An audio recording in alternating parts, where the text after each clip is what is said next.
Hey, there you are. So glad that you found us. We're about to start soon. I'm glad that you could join us this evening. For those of you who are getting settled in, get your popcorn, get your candy, get your soda, get your water, get whatever it is that you need tonight because it may leave you a little hungry, a little thirsty, a little perplexed. Good show tonight. So I'll see you in just a few.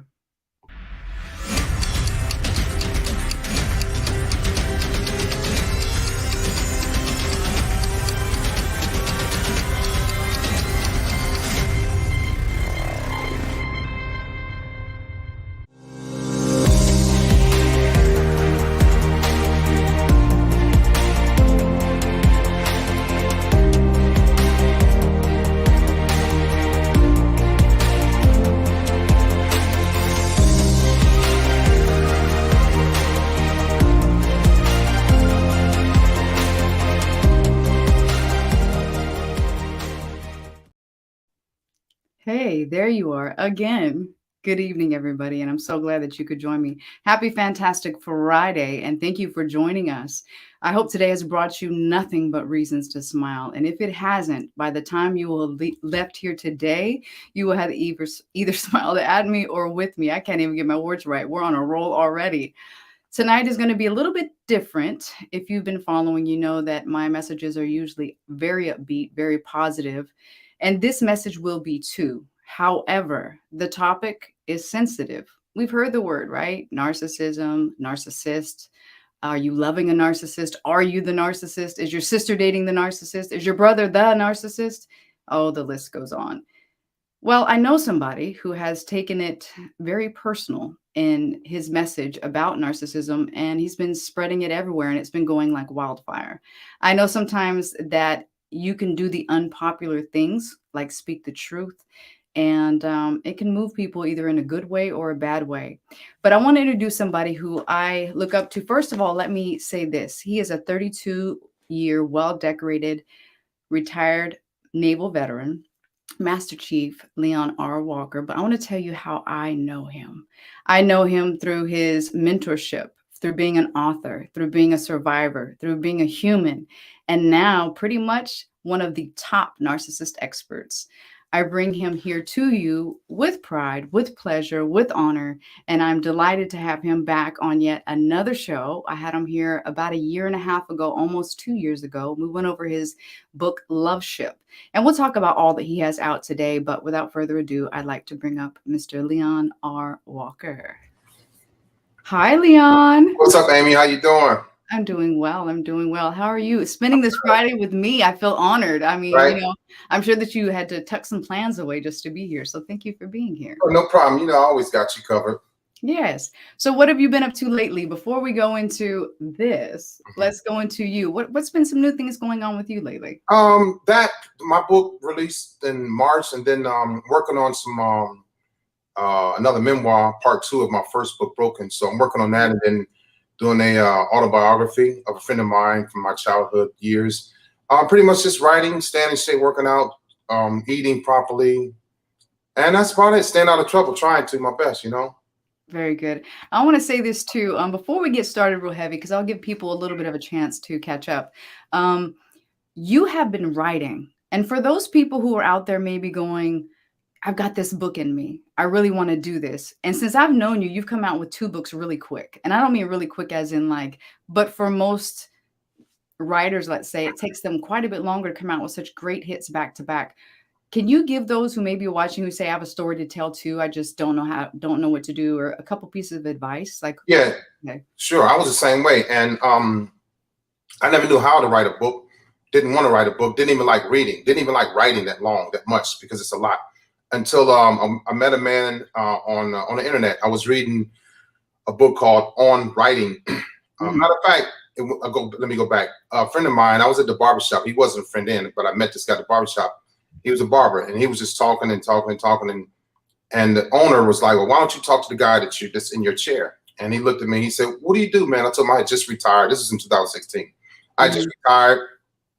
And, I mentored people and all of the, I was a leader. And so he wanted me to come to his church that night to talk about my life. He wanted to interview me. So I met him at this church about 7:30 at night. And he said, after I started talking about my childhood and what happened, he said, why don't you just write a book? And that's when it hit me. I had never thought about writing a book. Most people never do write one. They think about it and it goes away, but then they don't think that they can do it, but you can do it. I've never written a book before until 2000, and I started 2017. And that's when it started. I wrote, once I started writing about my life, I wrote 1,000 pages in like 59 days. Wow. Yeah, because I was just added, and then that went from one memoir to, okay, let me talk about relationships. Okay, let me talk about narcissism, and then so forth. So that's how it came about. It just starts with an idea, or somebody just say, why don't you do this? Right. Right. And I will say that since we're on the topic, he has a couple books out, well, more than a couple now, but Keeping Kids Safe from Porn, Broken, Love Ship, and now the newest, The 7 Loveless Traits. I have read all of them and I love them all in their own way. And I want to thank you again for being so transparent. And I'll start with some of that. You've been at this narcissism thing for a while now. And I can't help but wonder on a personal level, like you repeating your story and you repeating this, how does that affect you? Well, so what happens with narcissistic people, I would say myself, I never volunteered to go to therapy. Right. So when I'm talking about it, when I'm making these videos, I have to relive what I'm going to talk about. I have to relive what I did to her, or her. I have to relive what I did to my kids, friends. I can't really say family members, probably so, but say if I pick a topic on ghosting, and I did that a lot, or the silent treatment, I did that a lot. Gaslighting. I know about all of those things because I've been doing it since the 80s, and I have to relive everything I talk about. Then I have to go in and say thank you, which is not a problem, with the comments and stuff, and they appreciate that. But there's also comments where people say, I hate you. You need to burn in hell. You're evil. You're demonic. You ain't shit. I get those too. I get people that I befriend, and after a while we talk. I give my number out to people when we talk. And then they flip you're still the same. And this is people that I try to help and talk to, not even flirting with, and they just snap on me. And it's off and on, but it's enough to where it's just irritating because I'm trying to help people. I understand I did wrong for a long time. I understand that. And I apologize. I've gone back and talked to people about how I treated them. And so making the videos, talking about it, I have to relive it. It's tough, but it gets easier and easier because now this is transparency. This is being vulnerable. And I was never a transparent or vulnerable dude. I'm a real tough, overbearing, hardcore dude. But being vulnerable and transparent, it takes a lot. I mean, daily. I can imagine, which is why I always breathe for you sometimes, because I see you on the other side. I'm like, okay, I can't even watch it sometimes, but it's not because of what you're saying, because it's truthful, but it's because I feel like you're having to relive it. But that's my side of being an awareness coach and dealing with the healing side of people. I'm just like, oh. So on that, I'll ask, when we talk about people who've done like AA and NA and they did like recovery. So when we talk about narcissism, is there such thing as a recovered narcissist, or is it I used to be narcissistic, or it's I am a narcissist? Like, where do we go? What is that? Yeah, so that's a great question because you never hear me say recovered, or some people call themselves self-aware, but I knew something was wrong with me, but I didn't know what it was until I got my talk therapy, which is what it's called through a psychotherapist or psychiatrist. But it's a personality disorder that it never goes away. How it developed in your childhood with neglect and abuse. And then I became this person that I cried a lot. I was fearful. I was abused. I was neglected. And it was not by my parents, it was by other people. And so I became this little broken little child, this dysfunctional, vulnerable child. And so then I got tired of being that person and I wanted to do better. I wanted to be stronger. Because my sister was tougher than me at one time. And I was like, I saw these things. I was real scary as a little kid. And so what happened was I became somebody that I didn't know that I could become. And then I started liking it. And then I got stronger, I got smarter, and then I became what you all now see as narcissistic. I didn't know that I was taking that path. Just like young ladies and young men take the path of being an empath. I took the opposite path. because I was like, I vowed to never be hurt again. I vowed to never cry again. I vowed to never be bullied again. And so I overdid who I had become. And then I started liking this egotistical, self-centered, cocky, arrogant bully who I become. And then the military, I got worse and worse. The more I got promoted, the more I got rewarded and awarded, I got, became pretentious and arrogant, and I saw myself as better than everybody. And I said, either I'm gonna keep doing this and keep winning and keep getting promoted, right, or I'm gonna stop and go back to that little kid that cried a lot and that was vulnerable and hurt and bullied. So I chose to keep going, being, my narcissistic path, not knowing that it was narcissistic until I got diagnosed. Well, let me ask this. If the diagnosis never happened and the word was never, because I believe in that quote says, once you label me, you negate me. And so I'm wondering, like, if the word narcissist has never come up and if nobody had ever given that to you, would that be just like seeing a broken man who was confused by his childhood? Or is narcissist just something we have decorated as this umbrella for typical types of behavior? What if there was no word narcissist or narcissism? Would you just be a man who was bitter or broken, making bad decisions? Yeah. So what does that look like? The sad part about that, if there was no word or label, it would still be a small group of people that were out here that are out here doing what we're doing: the gaslighting, the cheating, the ghosting, the misleading, the abuse, the verbal abuse, the physical abuse, the spiritual abuse. You would still have people doing it, and like people would just label them as a butthole. Right. And so it's like, and we know plenty of those people. Instead, you label somebody a butthole, then how do you treat them? They won't go to therapy because, like, why do I need to go to therapy if I'm a butthole? Right. There's no therapy for that. But so now they give it a term. I think it started in the 80s, and now people have somewhere to go with this label or this topic or this disorder. So now if I'm narcissistic, I go talk to a psychotherapist or psychiatrist. But if there's no term, then you have people just wandering through life, and you might consider them psychopath, sociopath, whatever, a mean person, a cheater, a serial dater, because all these traits, those traits are traits of narcissistic people. Serial dater, which I was, serial cheater, which I was. And so you go through life being a person that other people like me can relate to. So I had this little core group of buttholes or cheaters, right? So either way, you're going to fit somewhere. They may not have a term. If they didn't have a term for it, you're going to fit somewhere. Birds of a feather flock together. There's another term that puts us in the same type of category. So either way, you're going to fit somewhere, narcissistic or not. But yeah, I see what you're saying. If it was no term, you still would have those traits, and people still can identify you. There's something wrong with him. Right. And that's one of the things I do want to bring to today's show is there's a lot of people watching. A couple disclaimers. One, we don't want to cause any triggers tonight. This is truly I'm going to go over all the help that Leon actually puts into the book that is going to help people around the globe if they are daring enough to seek the information that is in this book. It's not just a book about how he went around, punking women or being a bad guy, or it's not. The resources in this book is touching. There's everything. And I'll go over that. But one of the other things I wanted to say was, I don't want people to feel like when somebody has bad behavior that they're automatically a narcissist. And I guess that's where I want to go with that, because I think we get very comfortable throwing labels and very comfortable just calling people things because, well, it looks like, smells like, and sounds like. So we're not diagnosing here. We're not here to have you, while you're watching this, look over at your partner like, see, I told you.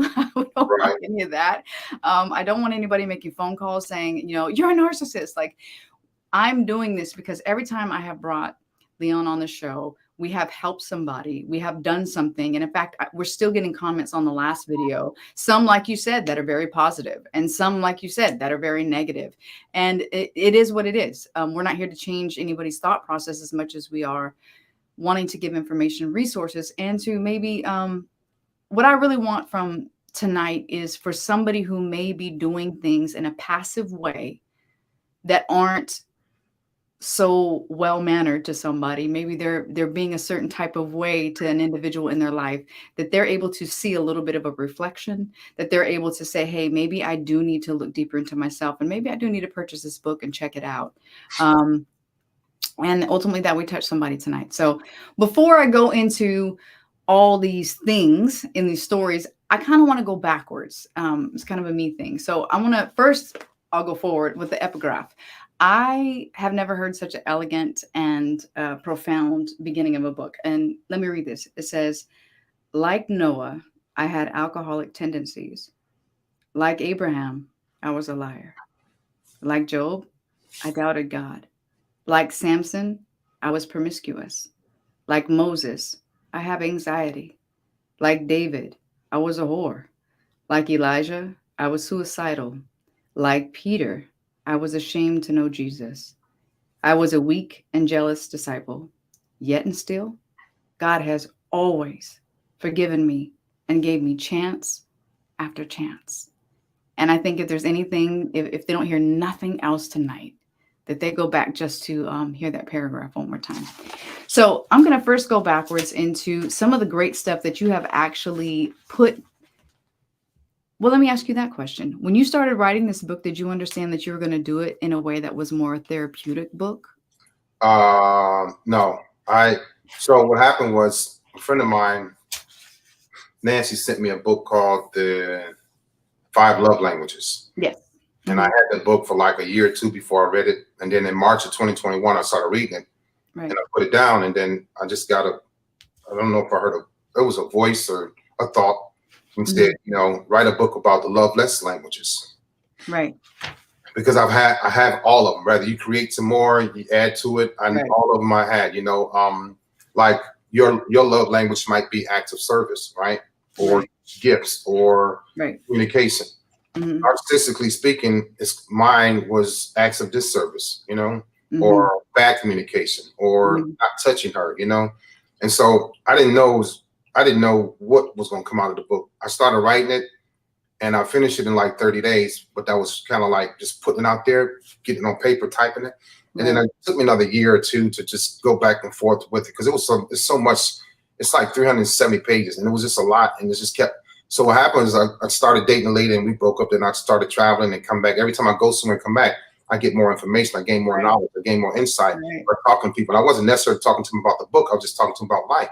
And it would give me something. So I come back and add to the book. I finished the book in 30 days. It was like at 200 pages. And then when I kept coming back, it wound up being 250, 275, 300, 325, 350. And so I just never looked at it as it was going to be therapeutic, but it wound up becoming that way. Very much so. A lot of resources in here. And I guess I can't stress that enough because even I was shocked.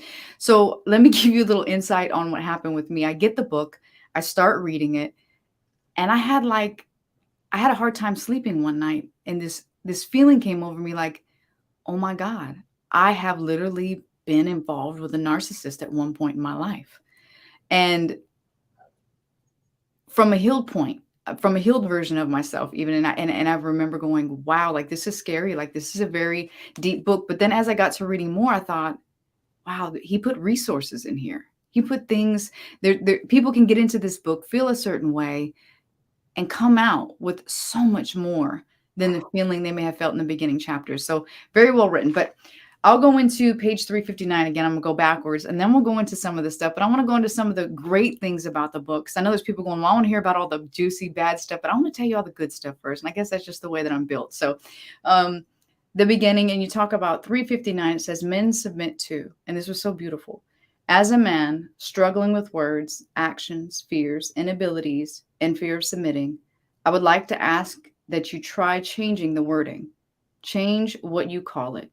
Surrender, to give up completely, to give up oneself up into the power of another, especially as a prisoner, the power of greed, lust, drugs, anger over us. I will ask this. I noticed from Loveship to this book, you have definitely expressed more spirituality and love for God. Mm-hmm. Do you feel like you've gotten closer in the last? Oh yeah, it's every day, because you know what, Amy, when I was doing all the things that I was doing, cheating, lying, gaslighting, ghosting, silent treatment, I had no fears of nothing. Right. I had a lot of courage and a lot of nerve to do what I was doing. I didn't fear God coming to get me or shaking me up, but it was happening. It would happen every now and then. But now it's like that fear. I don't want any dealings, negative dealings, or I don't want to be admonished, or I don't want to be. I don't want to disgrace or shame God, before I didn't have a problem with doing that. I just didn't care.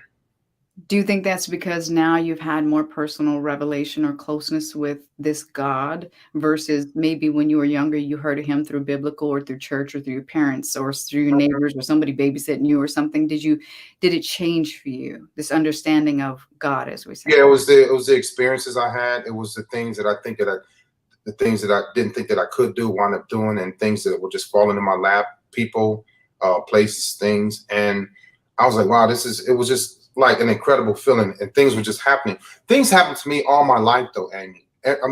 Good things happened to me, spiritual things happened to me all my life. So it wasn't a surprise when they were happening to me as I got older. It wasn't a surprise when it was like, this is the result of this, Leon. So keep doing what you're doing. I'm like, okay. It was like, all right, God, I got you. I'll keep doing that. I was never surprised. I wasn't even surprised when I got in trouble. And I would get in trouble in the military, and I would get bad things would happen to me, and I would laugh it off because I knew the next day I'm gonna do something incredible, and all the shame would go away. And that was narcissistic too. So I just wasn't. I'm not being cocky or arrogant, but I wasn't surprised when God kept coming to me because there was always people in my life. There was always people on my path say, "Hey, Leon, do this. Hey, Leon, do that." And oddly enough, the same people that I was hurting, the women, were the same women that were getting me back together. So I'll say, I know where this is coming from, because there have been people that turned their back on me, rightfully so. But there have been women that could have turned their back on me, but didn't. And they say, hey, this is what you need to do. Go do it, Leon, and leave the heck alone. So yeah, I've always saw the blessings in God.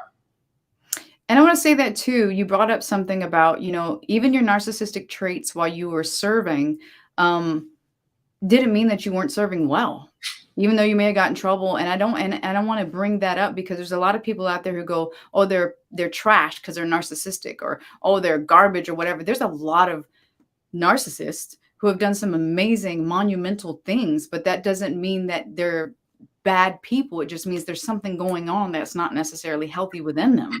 Right. Yeah. So then also page 355, which is chapter 48, you go over 12 affirmations and promises to self and loved ones. And I'll just go, I won't read each one, but you talk about don't avoid any mirrors. Can you talk about that real quick? Yeah. So what happens is people have a tendency to, because of the narcissistic abuse, they start to age. They don't take care of their health. They're gaining weight. They're losing weight. They get wrinkles under their eyes. The eyes are sunken in. They don't brush their teeth. They don't go to the dentist. They don't go to the doctor. So they avoid looking at the damage that's being done externally. But they know that it's there. So instead of facing the mirror and looking at it and saying, wow, when I met Leon, I didn't look this old. I looked youthful. Now I look old because of Leon. Instead of doing that, they walk past the mirror or they avoid it. They won't even look in the mirror. I know there's people right now. I know women that just put on, they're very pretty, but they put on tons and tons and tons of foundation because they paint themselves into a corner, paint themselves away from reality because they don't think they're pretty, because their narcissistic boyfriend or husband has told them that you're ugly. Nobody likes you. My last girlfriend, I dated a woman like that about 5 years ago. And I'm like, why do you put on so much foundation? She told me, well, she was verbally abused. And so she painted herself away. And she never even looked in the mirror. Because she knew, she saw, but she didn't want to see.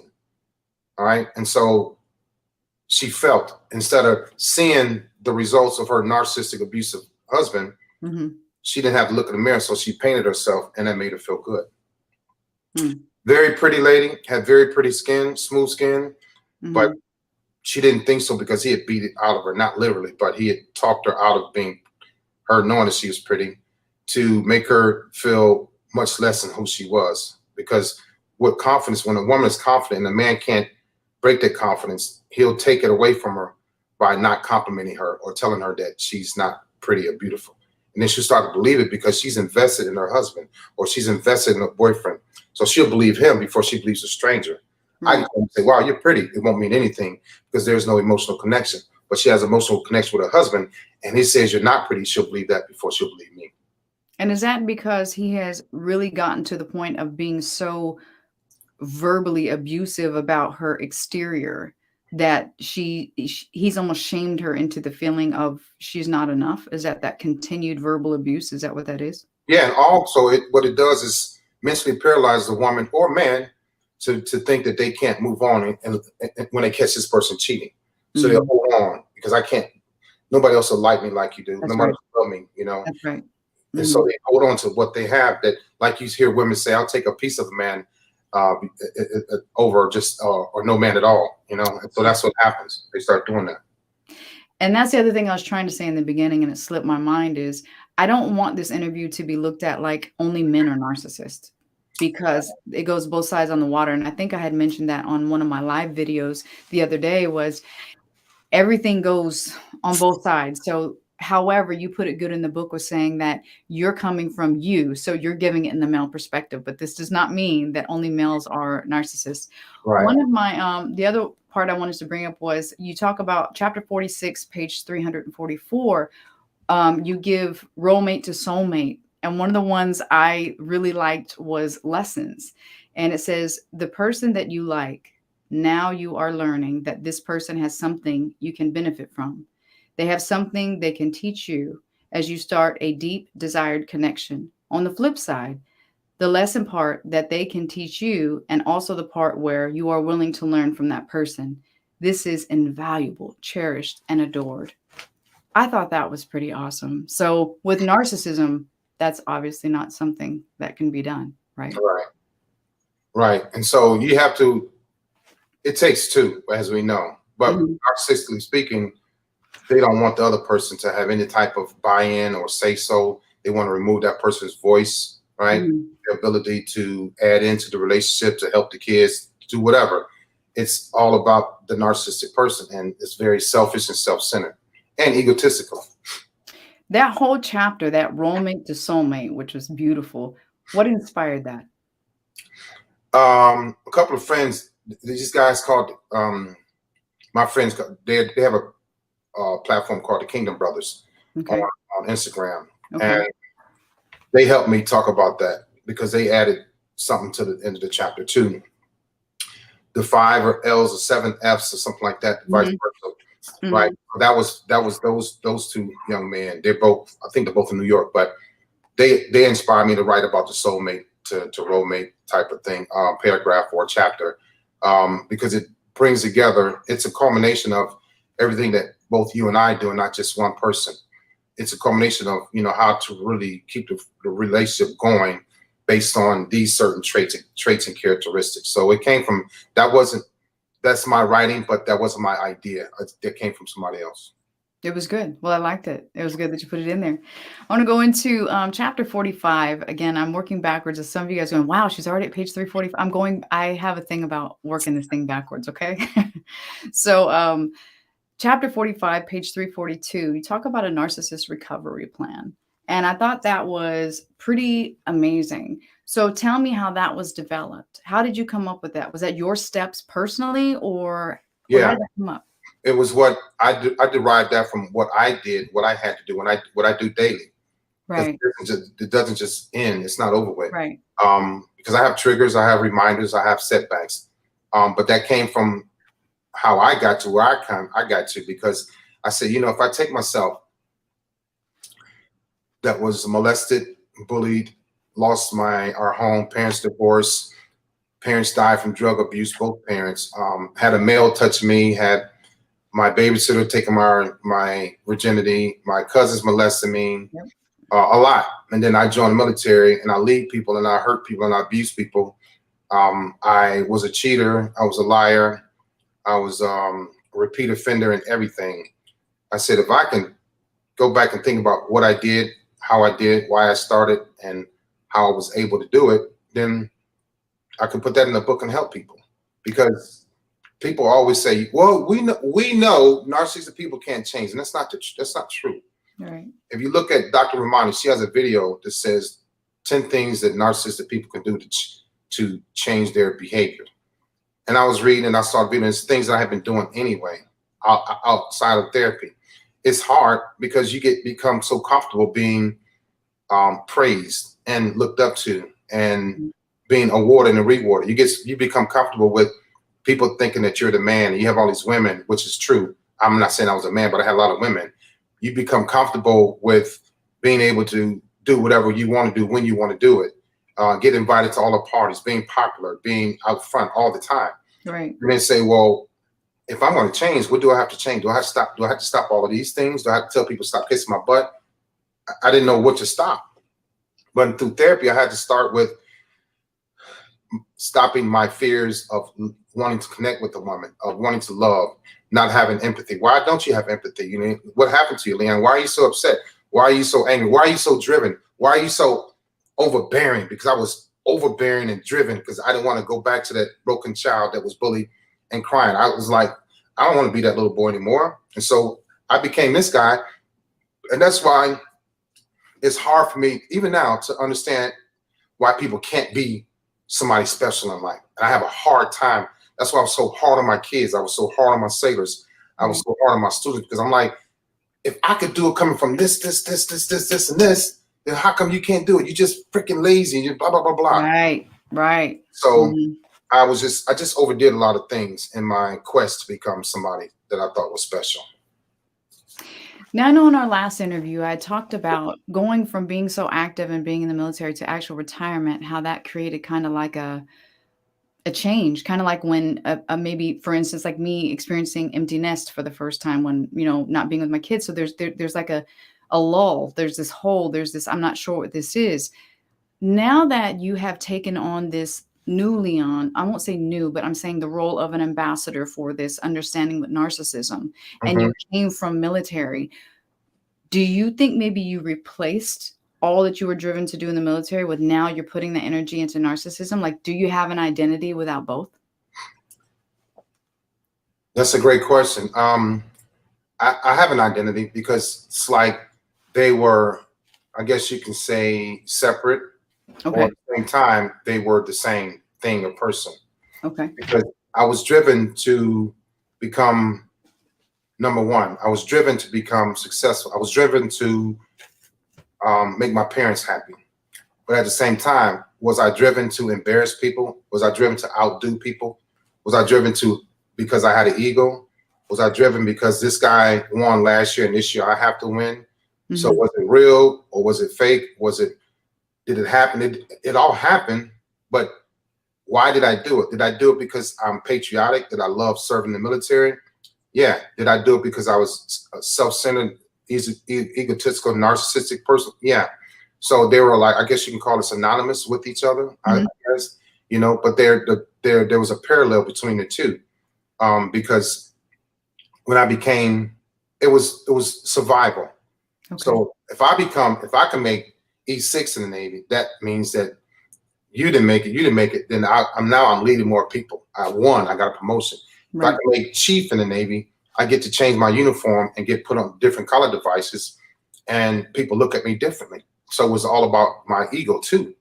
And as I kept going up, it was about ego. It was about attainment. It was about accountability. It was about, because when you get promoted in the military, you get more responsibility. They invest more in you. You get a pay raise. People look at you differently. You feel better because it's an accomplishment. And so I was fighting because I've had failures in the military, and that scared me. It's like, oh shoot, am I going back to this little kid that was crying, that was beat up and bullied? Am I being weak again? Right. And then because I put hours and hours and hours to become Sailor of the Year. I put hours and hours out to become Recruiter of the Year. So I was fighting not to fall back and go back.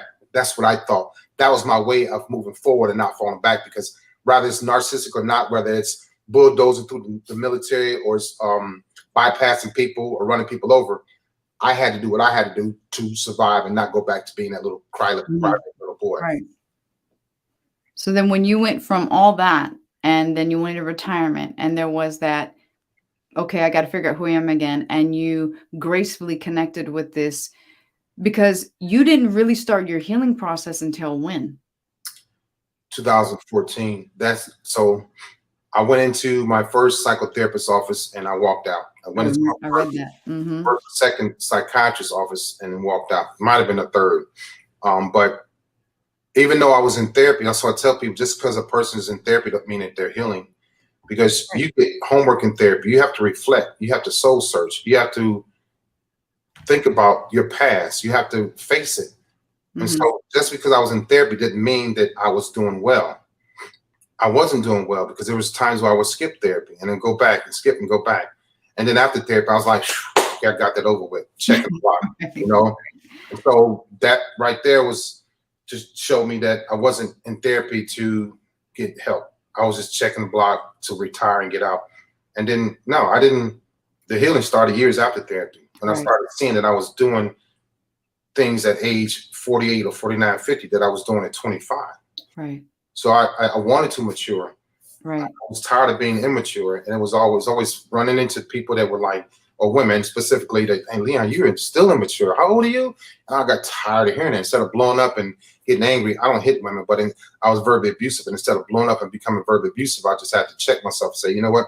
She's right. Because my therapist was a lady. All of them were women. And if I could find myself to sit down in front of her for 1 hour a week for months and years on end, Mm-hmm. then it's okay. I can do it when somebody else confronts me about my behavior. But when my ex-wife confronted me about my behavior, she couldn't get through to me. Right. Right. So then you got through those wonderful years of the military. You start your healing a little after you go through that. In retirement, you focused on these writing the books and narcissism. Is it a part of the narcissistic personality to dive into something so deep? Like, do you feel like this new Leon that's going and helping people and speaking with people about narcissism, is that a narcissistic thing in you wanting to keep going higher and higher and higher over the years with this? Yeah, I think it's a means of not wanting to lose, Mm. or not to start something but not finish, to Okay. do something to get people's attention. Because a lot of women, and they still say, this could be supply for you, Leon, which it could be supply for me. That's so bad. Yeah. Yeah, but they say that, and it could be. They're right. It could be, but I choose not for it to be supply. If Right. I was on social media just talking about relationships, like my book Love Ship, I wasn't Mhm. talking about narcissists when I was writing that book. That could have been about supply, because it's like, Right. oh wow, he knows this stuff. I'm reading Leon's book. I'm reading Leon's book. I hear that a lot, Mhm. Yeah, but so it could be narcissistic, but then that's very dangerous if I'm playing with it like that, because I'm out here talking about narcissism and I'm helping people at the same time. And am I being whorish again? No, Right. So it Right. could lead down a dirty, dark path once again, but I didn't want that. And it was times Yeah. where I did want that. I did want that attention. I did want that Sure. admiration, but I don't want it anymore. My thing is, I have a gift, and this gift was given to me first by God through my parents, right? And I didn't pay attention to it. Now it's always been through women that I've hurt in the past that put Mhm. me on this path, on this journey. I didn't do this by myself. I was going to never do videos, but my ex-girlfriend said, you need to start doing videos about this, because she was well versed in it. And that's when it started to happen. But yeah, if you let it get to your personality, your ego, yeah, it could, because you figure between Facebook, TikTok, YouTube, and Instagram, I got 400,000 listeners. I don't call people followers. I got 400,000 people amassed over a few years. So Yeah, I've watched. yeah, so I speak, when Yeah. I speak and I post something, it could get 10,000 views, it could get 100,000 views, it could get 1,000,000 views. But can that like stroke my ego? It could. Right. Right. And I remember we talked about that in the very beginning, because we both kind of like, you started first and you were asking me about TikTok. And so I literally watched you just like blow up. Mhm. Like it was just wild. And that brings me to another concern is with social media being such a avenue for so many mentors and so many voices. And I even have to limit myself. And I talk about it on my social media all the time, to where I believe it's a very unhealthy pathway to a normal morning and a normal night. You should not be on there like that. And it can be scary for women who are vulnerable, and it can also be scary for men who are vulnerable. Mhm. And so, because of you knowing yourself, have you had to limit the way you use or how much you stay on social media? I do it now for a peace of mind. I do it now to be able to have the energy to go back and say thank you 50 times. I do it now, and I don't mind that. I don't mean to sound angry about, but I'm not angry. But I do it now just to I take a break now. It's peaceful to me, but I have to go back and have to have the energy to really put a video out and then discuss it and talk about it, and then expect a phone call or a DM or something that people want to further, follow up what I said in the video. So I get my rest. I have to pull back sometimes. Good. Because I don't want to become burned out, and I want it to remain a gift, and I want it to remain not like work, so that I can continue to enjoy it, Yeah, because I'm sure that it's got to be touchy with you, because not only are you driven as a person in general, but you've spent 32 years being driven in a structured environment. So for you, it's just like picking up another task, and you're just, carrying it on. Not saying you don't have passion behind what you're doing, but saying as far as getting lost in the work behind it. Tomorrow, we do have a follow-up as well. And that's where I do want to talk about where you're going to go with this. And so I'll prep you on that question tonight. I have a little bit more for tonight, but before I forget, for tomorrow, I do want to ask where you're going with this, because you've been at it for a while. And so that's going to be a question for you tomorrow. I'm giving you that, because normally I don't tell you my questions ahead of time. All right. So chapter 43 is really important to me, because you talk about the collateral damage. And this is where you mention all the things that have happened. And if you guys haven't, so this book says a lot, but you really should read all of them, or if you have an interest in this, because I have seen the progression of where, because I too have clients who have had this type of triggering childhood and all this types of trauma. And so this was really interesting for me. And I think it's important for people to see that things like this, such as molested at the age of 5, started chewing my shirt collar at the age of 5, started wetting the bed at age 5, started sleeping on the floor at age 6, started, all these things. And I know in our last interview, we went a little deeply on, because we have a lot of similarities in our childhood and things of how we recognize when you're a child. And we wanted to bring that up to the viewers as well. If your child is doing bedwetting, if they're peeing on themselves standing still, there are signs that you need to know to see if your child is being abused. Right. So I thought this chapter was really important, because you literally, when I tell you there's all these things that have happened to you throughout, and you go all the way down after you wrote this. I mean, this is pages. I mean, you went up pages and you go all the way up to 2021 of things that happened for you. How were you sure that you listed them all? And when you were done, were you like, oh my God, I forgot that, hey, I got, So what happened was, when I started writing my first book, Broken, in 2016, I had to reflect a lot. Okay. I remember for some odd reason, I remember kindergarten all the way up to now. I do. It's like a movie in my head. And so that started with me writing my book, my memoir. And I was like, did I miss? So there was times where I did miss things. Right. And I forgot that I wanted to commit suicide, and I was 10 or 11.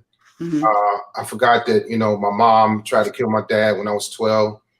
There was a lot of things that I was like, man, it was popping back up. So I had to go back. And then I forgot the times where I got in trouble in the Navy.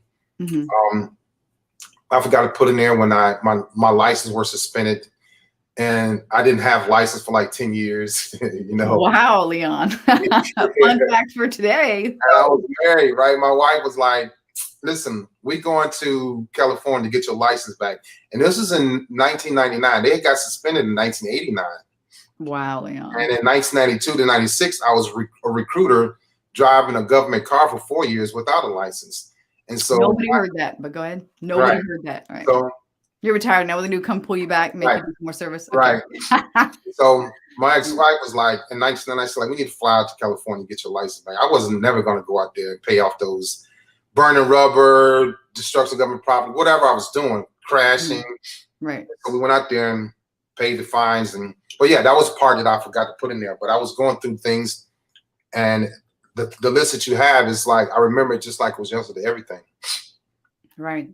So you also on page 313, you go over the 5 stages of PTSD and your additional diagnoses.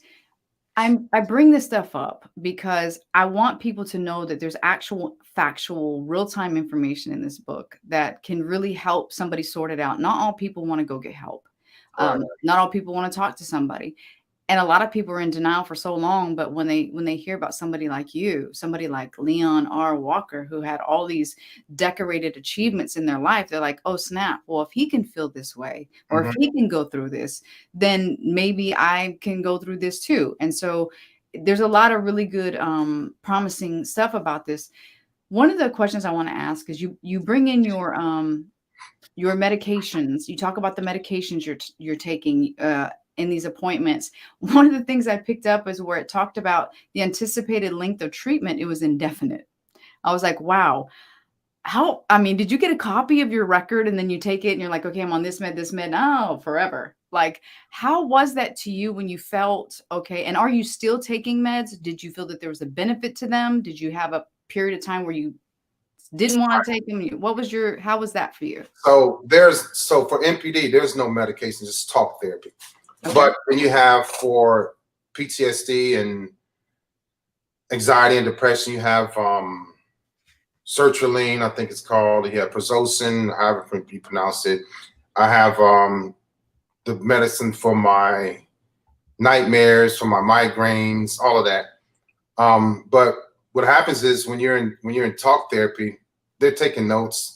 Right. And when you're in therapy, you don't think about what they're writing. You just talk and you just want to get the heck out of there. And so therapy is one thing. And then I didn't want to read my medical record. I didn't want to go back and just, okay, I got it. This is what it is. Okay, I'll see you next week, doc, and then I'll see you next week, doc. So you don't read what they write. I didn't until years after. Okay. And I'm going through it. I'm like, I don't even remember telling her these things, but I did. I told her because I had to tell her because I didn't know who she was before I met her. And then she's got my life story in there. So it had to be me. Right. And so I finally read my medical record, kept going through, and I saw indefinite. And the first thing came to my mind, I'm like, why the hell did she tell me? Leon, you're going to be in therapy indefinitely. Right. That's what I was thinking when I seen it. I was like, oh, okay. But they don't tell you that, like, they don't tell you like you're narcissistic or you're not. From my experience, they don't just tell you like, hey, tomorrow, we're going to discuss your MPD. They don't. It's kind of like ease into it, or I guess now they give you letters or you get a letter. But this is in the military, so yeah, and it was like indefinite therapy for this patient will be indefinite, and it was in all capital letters, and it's like it hurt, I'm like, what? So I'm like in prison. In my mind's like I'm in prison forever with. Got to go see a psychotherapist for the rest of my life. Right. And so that was hard for me to read. And I wanted to know, like, if that was hard for you to read, but you had to get all this information, I'm assuming, to write these books. Because you guys, I don't know this on a personal level. He wrote this on a public level. So when I tell you he's very transparent in this book, which is what I really appreciate all Leon's work, is that he tells it like it is. I mean, there's some uncomfortable scenes in this book, and we'll get more into that. I wanted to save some of that for tomorrow because I don't want people to be like, oh, they didn't talk about how he treated women and how he looked at them. And we're going to get there. We're going to get there. But what I wanted people to understand is there's help. You can get help.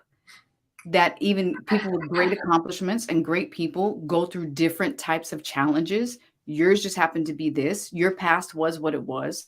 This doesn't mean that you don't get to still experience life in a great way. Right. And the other thing is, if you are a guy who's out there and you're doing dirt and you're out there. Matter of fact, Leon, give a 1 minute elevator pitch to maybe a man who's out there acting like the young Leon. What do you tell him? I tell him, if you have problems relating to your girlfriend or your wife, if you don't want to talk, if you don't want to open up, if you have a hard time communicating, if there's something bothering you from your past, if you think that it's going to stop your future, if you have anger issues from somebody that hurt you and is still around, talk to your parents, talk to the nearest police department, talk to your brother or sister, let somebody know, because if not, you're going to carry this forward in life. And those people that hurt you, those people that harmed you, those people that did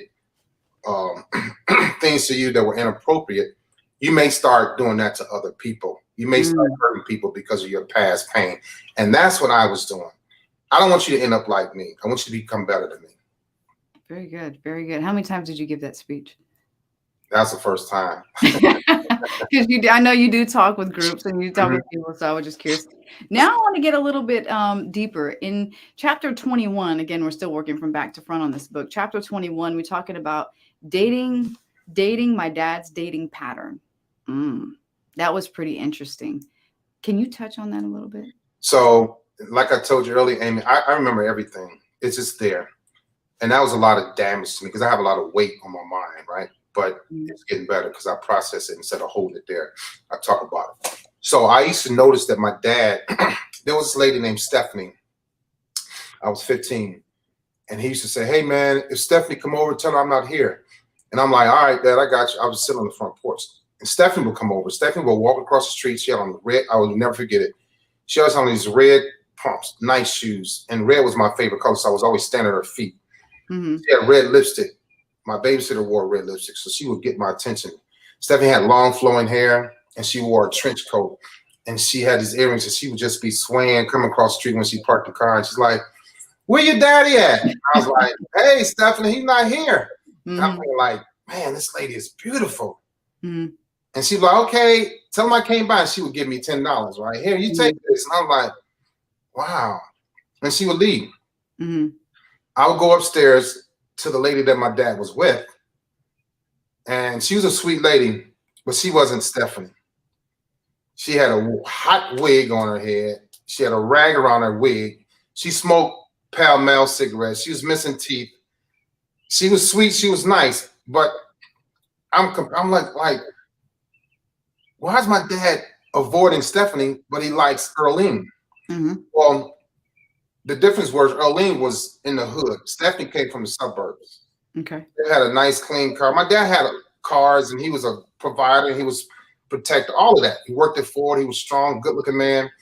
But he didn't want the wholesome women. He didn't want the women that didn't smoke and drink. Stephanie didn't smoke or drink. Earlene smoked cigarettes. His other girlfriends smoked cigarettes and smoked crack and smoked weed, and they drank. We were in the hood, and all those women that drank and smoked and fought. My father was like that. That's what he wanted. Right. So I noticed it when I went to, even in San Diego, even in going to Tijuana, I looked for the street women. I looked for the women that were dysfunctional and broken. I looked for the women that smoked cigarettes. I looked for the women that drank alcohol and cursed like sailors. That's what I was attracted to because I saw my dad have those same type of women. And the women that wanted to do things for him and his kids, me and my sister, he didn't want that. He wanted the women that would just, hey, come on, Leon, come up here. And my dad, I'm a junior. Have sex, let me cook for you, watch TV, smoke cigarettes, and go to bed. All right, so I'll be up there in a minute, girl. I was the same way. Even in California, with all those women with the bodies and the long hair and, the lips and eyelashes, I was like going for the women that were in the hood, I had gunshot wounds and staples and missing teeth. It was like, dang, what's going on? So I kind of was taught or directly groomed to shy away from the voluptuous women with the long flowing hair and the perfume and that dressed nice and that had degrees and had their own. I was always going to be to somebody that had to rebuild or build up. And in therapy, I learned that she said, you want women to depend on you, but when they depend on you, you become extremely angry. And I'm thinking how did she know this? Because I was telling her. But I wanted those women that could rely on me. So my dad had women that was always like, Leon, Leon, Leon, Leon, Leon, Leon, Leon. And other women, Stephanie was like, hey, let me give you some money to give to your dad. He didn't want that. He didn't want a woman that could be his better half. He wanted a woman that needed him to just make it through life. And I wound up becoming that person too. And I noticed it's interesting you bring that up because in the book you had talked about how you had actually looked at those type of women or women that were not making as much as you or were beneath you. You looked at them as they were less than. Yeah. And so let's hit on that a little bit. Was that just was that once you had continued to go up the ranks, or was this from day one? Oh, it was from day one. I think that I know for a fact that I didn't want a woman that could outdo me, that was competitive on any level. It wasn't really, it was hardly ever sports, but it was probably like worldly things, education, character, morals. Right. I'm like, you too good. Like those spiritual women in church, I'd never want to date one of them because she had us together, She knew God. And the moment she started asking me questions about the Bible, I would shrink because I'm like, I don't know anything about God. I don't want to hear about God. I don't believe in God. Right. So that I'm like, I'm not going to even just, we're not going to, even though she was good looking and she's attracted to me, I'm not going to even entertain that, because I'm going to start failing when she breaks out the Bible. Or I'm going to set her house on fire for my body being so hot and You evil. are hilarious. I was like throwing water on the witch, right? You're just gonna shrivel. Right. So I was just like, those women that were like me, I was more comfortable, you know? So women that you felt were broken to some degree, that were Oh, somehow yeah. fractured in some element, gave you a safety in approaching them or in That pursuing them. safety in approaching and pursuing it, because I knew that I could talk about my dysfunctions and theirs too, and then I could help them. So then now they're going to start believing in me. So now I become the person that they need. Mm, that's big. So that's kind of like how I hear about. Well, first let me give you a comment that we got from the audience. Shannon Berry says that she wants to personally thank you, Leon. You've saved her life with dealing with a half in and out controlling relationship for 8 years. Hmm. It's extremely hard to walk away, but necessary for my health. So thank Yeah. you, Shannon, for Thank you. taking the time to comment. So when we talk about you being able to be somebody's therapy, that was something you needed. And then they felt like they needed you, but then it was your pass to deal with them incorrectly because you're like, they need me. And they're going to see me as, the Holy Grail or whatever, because I'm Right. actually helping them with therapy. Yeah, and they didn't know that I was worse off than they were. Now we have a trauma bond. Oof. And I do want to make sure that we get into that tomorrow too. I do want to say to all those who have listened tonight, thank you. And I also want to let you know that at 988 is the suicide hotline. I bring that up because those of you who have followed my story and Leon's story know that we have both had our own attempts, as well as a few years ago, my best friend took his life. He was the type of individual that you would look at and think that nothing in the world was wrong with him. He was a stand-up guy, very prestigious. He was on the upper echelon of life, so to speak. And he's gone. And so if you're feeling some type of way, you can text it or you can call it 988 suicide hotline. Leon, is there anything else tonight that you want to discuss? You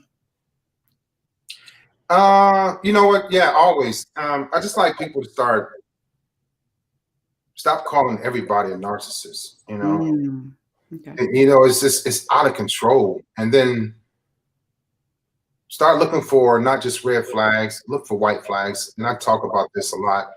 What has that man or woman surrendered? What have they given up? Have they given up like being verbally abusive? Have they given up cheating? Have they given up drugs, which is a root cause of a lot of narcissistic problems too, or narcissists go back to their drugs, their vices, their addictions to make themselves feel better?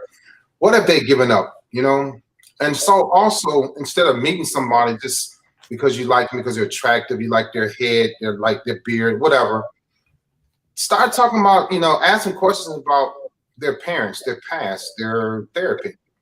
I think a lot of women, not one time has anybody ever asked for my parents. They would have found out that my dad was overbearing, my mother had a very addictive personality. And we would have to discuss that. Then they would start seeing those traits in me. And not asking about it, and I'm able to hide it. And then you experience it later on by me being verbally abusive, because my dad was verbally abusive too. Right. So just do your research on people. It's not just like you do a background check and found out they got a couple of felonies, or do more than that. Go deeper than that. People make mistakes, things happen. Sometimes they falsely accused. But ask about their parents and their genetics and what they've been passed down, if they know about it. I know everything that was passed on to me, everything. From work ethic to being verbally abusive, to being a womanizer, to lying, to being driven, to being overbearing, all of that. To not knowing how to love, to being afraid of love, why, not having empathy, why. I understand all of that. I understand my parents. Right. Very good. And I like that, going around and labeling people or just throwing around words. And that is really good advice. Get to know who you're with, like find out what they came from, if they know, Right. So a couple fun end of show Leon questions for you, and also a couple questions that I know the ladies are going to ask. But before I go into that, tomorrow we're going to go into the type of woman that Leon liked to go after, what she looked like when he would come in from those times of being out at sea, the stories about how they would have a prayer and then you'd go out and be a dog. Oh, and yeah. then Yeah. all that really good stuff. But few questions and then we'll call it a night. One, in your opinion, is it safe to love? Because we didn't find out if somebody's forever a narcissist or a recovering narcissist. At what point is it safe to date somebody who openly tells you, I'm going to be honest, I have been dealing with narcissistic traits and I have been in therapy? Or like, where do you say, okay, it's safe to jump in without feeling like this is something I don't want? Right. First, you ask, how long have you been in therapy? Okay. Right. And 6 months is cool. A year is cool for that person going every week, every month, right? They get something out of it. And in my case, my therapist told me to stop dating. And I was like, oh no, I'm not doing that. I love women. But that was your power. Right. That was counterproductive. So it would have been, what I was doing was counterproductive, going to therapy and then keep dating. Right. I didn't go to therapy and stop dating and pull back and start reassessing my whole situation, my whole life, and to use what's in therapy. So, how long have they been in therapy? How they like therapy? Is it working? Are they still dating? If they are still dating in therapy, that's a red flag, because I wasn't using anything. Because you go to therapy, then you go home, then you go call a girl, let's go hang out, and let's go have sex, let's go drink. You repeat those old patterns instead of pulling yourself back, taking a break from it, and growing and learning what you need to do and understanding yourself based on your homework from last week. I had a bad habit of not doing my homework. And next week I go to therapy, like, did you do your homework? I'm like, I wasn't growing. In the first few months, I wasn't doing well at all. But it's safe for a person that's been in therapy, that's honest and saying, hey, this is who I am. I have this disorder. I'm working on myself. I don't see you as just a sex object or toy, because that was part of my issue too with women. I just saw women as sex objects, as toys, and there wasn't nothing substantial. It was always superficial and shallow, So the time they're in therapy, while they're in therapy, have they given up any addictions, alcohol, crack, weed, cigarettes, cigars, porn, right? And so it's important to know those things, because those things are connected to the disorder, because we have addictions, we have vices. Where if me and you and I are arguing and I'm losing the argument, what am I going to do? Go snort cocaine, or go drink, or go watch porn to satisfy myself because I've lost the argument, instead of saying, okay, baby, I'm sorry, you're right. Give me a hug, let's go to bed. I want to sleep this off because I'm upset right now. But normally I would run and leave and go do something. I would go jump into my vices or my addictions. Right. That made me feel better after she called me out or defeated me in the argument. I didn't like being wrong. So I go do something else to make myself feel good. Not only making myself feel good, but doing something that I know she don't like me doing. So I'm gonna do it anyway, piss her off, because she won't argue, and I'm gonna win this. So just ask, if how long they've been in therapy, are they growing, and do they enjoy therapy, and is it helping? Can two narcissists get together? A guy and a girl? No, I would never do it. I've done it. These women, so I can't diagnose people. Right. Me knowing myself and going through therapy, I know the traits. And no, I've dated 3 women that if they go sit down with the psychotherapist, they'll be diagnosed with Leon. And it just doesn't work, because we just cancel each other out. We lie to each other. We cheat on each other. We gaslight each other. We give each other silent treatment. I've done it 3, maybe more. I know I've done it 3 times, and I'll never forget those women. And I can just easily discard them, just like they can easily discard me. And we'll go months and years without talking to each other. Then 2 years later, hey, Leon, what's up? Hey, nothing, how you doing? Boom, I hang up. Nope. So yeah, they just cancel each other out. They do. It's not going to work. It's not. And so I wasn't laughing at you. I was laughing with you, which is always my thing. But you're sitting there saying, no, because I just caught a Leon. Like, that's like now, like, we want to get a shirt that says, don't do it. Don't catch a Leon. No, right. Okay, so then the other thing is, in 2021, in my interview with you, I had asked you if you believed in a wholesome love, and you said yes. Do you still feel that way? Or I do, because what I learned in therapy is that I was running from myself. I was accusing women of doing things that I was going to eventually do. Right. Because I knew how I was acting, how I was conducting myself, how I was pulling back, how I was speaking, how I was talking, how I didn't want to touch and all this. I knew what I thought I knew this. I knew my own signs, my own traits, but I thought that I would see them in her, but I was projecting so that I cannot fall in love with her, but she can fall in love with me, and I can detach easier than she would detach. So I can see that now, because knowing that I was the one that was causing all the problems, I was the common denominator, I was the root cause. Right. I was making things up that really did not exist. So let me ask you this. At what point did you realize, like, oh, I'm doing some foul stuff? Like, I mean, just because you're good at a game doesn't mean that you're an evil player.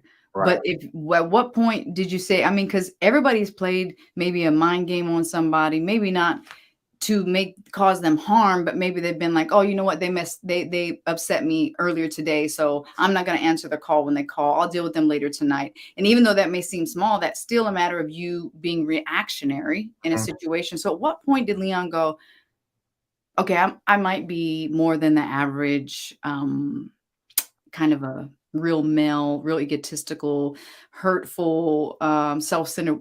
What happened? A light came on, a woman, knocked your heart out. Like, what happened? When did you just say, okay, Well, I got a problem? well, I knew that something was wrong with me as a child, like Sure. 11 years old. And I was like, man, this is not right. I can't fix this. So boom, I just kept doing it, and I got worse and worse and worse. Then I joined the military, and then it got worse. But in 1991, where I woke up and I looked at my girlfriend and I said, hey, I don't love you anymore. She's like, what? Mm-hmm. And I'm like, yeah, I don't. With a smirk on my face. And so she started hitting me, crying. I left February 91, came back in May of 91, somewhere in there. And a few months later, we had been living together for 5 years. She had a boyfriend, and I lost my mind. And so that was the beginning of me really, my narcissism was at an all-time high, because I lost my mind. I stalked her. I didn't stalk her to hurt her. I stalked her because I wanted answers. I remember reading At that point, it got worse and worse and worse. And I got her back and abused her, mentally abused her, not physically abused her, but it's just as bad, or if not worse. And then I went to Cleveland in 1992 to be a recruiter, and never looked back. I became very whorish, very promiscuous, very dangerous, very risky, for a long time. And I tried to get married without therapy, and I destroyed my wife. I destroyed my marriage, and I had a couple of women pregnant. Didn't know if they were pregnant or if they were lying or not. I was paying money out here and here. It was sick. So I knew from a child, but then in the 90s, when it just got worse, and I was like, and my bosses were like, there's something wrong with you, young man. You're doing great in recruiting, then you're not doing so great. I almost got kicked out of the Navy in 96. So that was the turn. That 1996 was a turnaround for me, as far as from a professional aspect, right, my military career. But as far as a moral aspect, I never got better until 2014. That's when it started. So, and I wanted to ask that because there's those people who go, I know something's wrong with my mate. I know something's wrong with my something. And I want to put an emphasis on what you just said. Leon had to make the decision. Leon had to go through what he went through. A lot of times men and women think that they can help somebody when they see something in them by forcing them to do something. And I want to, make it known that the person has to be ready. Otherwise it doesn't work any other way. Yeah. The person has to be ready. That's right. Okay. And last question for the night, I promise. And then I'm going to drop you back down. You mentioned your first prostitute at 15, paying for your first prostitute at 15. How on earth does a 15-year-old know how to pay for a prostitute? Well, it starts if you're molested at 5 by your cousins, and if you lose your virginity at 8 by your babysitter, and then you're watching porn at 7, you're going to wind up being a prostitute. You're going to wind up buying prostitutes. You're going to wind up doing drugs. You're going to become a sexual deviant of sorts. It's going to happen, because that was my foundation. Aside from everything else, my parents are great. I learned how to swim with my mom. I played baseball, football. We had parties. We had a great household. But those dysfunctional traits resonated with me more, because they were feelings and emotions. And so I started seeing women, older women at a young age, and I became attracted to them. I saw their body parts. So girls my age couldn't do anything with me by the time I was like 11 or 12. And then my father worked at Ford.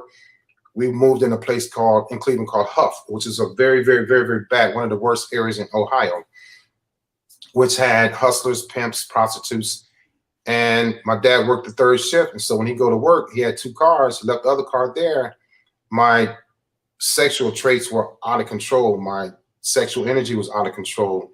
I wanted more. The girls in my neighborhood were just sex and like that, but I wanted an older lady. I wanted a woman to do more to me and to touch me in a different way. And so I worked for a lady that paid me on the weekends, paid me well. And the money that I got from her, after I clean up after they have the parties, and I would clean up the next morning, that Saturday night, I would go downtown Cleveland and get my prostitute and go back home. And then next week I start all over again. So again, I talk about not having any fear and have a lot of nerve. I did. I know, but it's like, how do you, I mean, I understand how a teenager goes and he goes to the drugstore and he gets his first condom. That was before they started giving them out free everywhere. I understand how, but for me, I keep seeing this individual who has enough nerve to go, okay, I'm gonna go whistle down a prostitute. Like, obviously, I mean, even at a young age, we kind of know what they're doing. We see them in the neighborhood. We're like, okay, we know how they're getting paid. Right. But you actually, like, at 15 was like, I'm gonna go get me one. Yeah, because when your mind is set on something, there's no time to think about fear or consequences. Okay. You're just going to do it. And then when you get there and you do it and it happens and you're successful and you like it and it feels good, you're going to do it again the next hour, the next day, or the next week. So you didn't ever have any of them say, like, like, you're a minor, like, I'm nervous. No, she was getting paid and I had the money to pay her. I was thick when I was 15. I was thick, still thick. I looked young, but I had money and I had a car. Right. You're telling me you drove there. Yeah. Right. So with no license. Right. I didn't have any fears of like police stopping me because my mind was dead set on going to get Cheryl. And I didn't care about police stopping me, nothing. And get down there, turn the lights off, go behind the dumpster. You come, boom, boom, bam, and someone gets the money, I get mine, I'm out. And so that was going to only get worse. But it did get worse because I joined the military. And guess what? Before we pull into Spain or Italy or Philippine Islands, they tell you, don't go over here, don't go over here, don't go over here. I heard, go over there, go over there. I'm 18 years old with $3,000 in my pocket. I'm going to get a prostitute. I didn't want to take the tours. I didn't want to go to the Christian Science room and read books. I didn't want to go learn how to play chess. I was looking for the women, the same women I looked for when I was a kid, the same women I saw in porn. I wanted them to emulate what I saw at 7 years old. It wasn't hard. Very easy to get that. Right. And that's one thing we'll hit on tomorrow is how you fed your demons through what you were doing professionally, because you would be getting off on ports where there were people lined up. You didn't even have to try. It was like, Right. So we'll talk about that. We'll save that for tomorrow. Leon, thank you again for tonight. Just 2 p.m. tomorrow for those of you who are wanting to come get the juicy details. I saved those for tomorrow. Tonight, I just kind of wanted to get to know more about the shift in the writing and also let you guys know about the good things that are in this book. Leon, I'm going to go ahead and let you go for tonight. All right. Thank you for being here, and I will see you tomorrow. Thank you as always. So you can either wait in the downstairs, and I'll be right there. Or okay, I'll wait. I'll wait. Okay. Wow, what a night. Thank you guys for coming and for watching. For some of you, it may have been long and lengthy. For some of you, hopefully you see that a lot of times abuse and childhood really plays a part in what happens to us as we age. And you can't run from that. Kind of like what I have put in my book. You don't outrun life. It's with you the whole time. So for those of you who are concerned about what it will look like if you get help, or maybe you're questioning if help will even help, or for those of you who may have somebody in your life and you're realizing, hey, I think they may have something going on deeper than what I can help with. It's not you that's going to push them towards getting that help. Your love may help guide them, but ultimately it will be their decision. Remember to tell yourself at least 2 times a day, I can, I will, and I'm so worth it. Yes, you are. Remember, everybody, awareness is power. tomorrow, 2 p.m. Eastern, and we will go into the juicy details and end our 2-day interview with Mr. Leon Walker. Thank you.